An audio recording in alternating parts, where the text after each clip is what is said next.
T7 270 Methane Power, donc le tracteur le plus puissant fonctionnant avec une énergie alternative au diesel, donc le biométhane. Nous sommes aujourd'hui sur le site Magny Biométhane, ici à Magny-le-Désert. New Holland commercialise depuis 2 ans le petit frère, le T6 180 Methane Power, donc de 160 chevaux.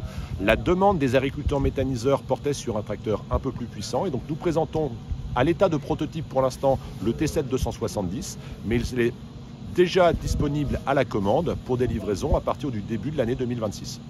Le biométhane, produit par les agriculteurs, donc qui leur permet d'atteindre une autonomie énergétique, produire le carburant dont ils ont besoin sur leur véhicule, tout en assurant un bilan carbone remarquable, une qualité de l'air également à l'échappement, donc la suppression de 98% des particules fines et des oxydes d'azote, et ça sans système de dépollution. Ce tracteur dispose de 270 chevaux comme son équivalent diesel, d'une transmission à variation continue, d'un châssis équilibré pouvant recevoir des grandes roues en 2,05 m.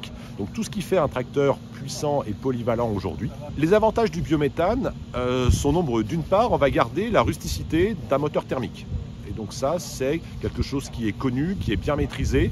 On va avoir le même ressenti de puissance que le diesel. Nous allons pouvoir nous passer de l'intégralité des systèmes de dépollution. Et donc pas de système avec de l'AdBlue, pas de régénération, de filtration de particules. Un environnement de cabine qui ne change pas.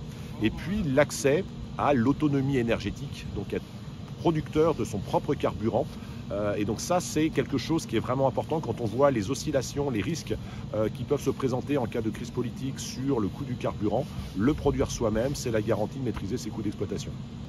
Le plein du méthane se fait de manière très simple. On a un pistolet normalisé qui se branche sur le connecteur du tracteur. Le plein en général est rapide.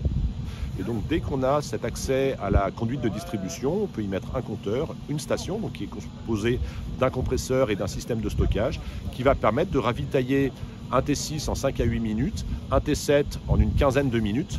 Donc sur un cas d'usage comme on est aujourd'hui du transport de digestage, je pars à charge, je reviens à vide, on va travailler entre 8 et 10 heures avec un plein.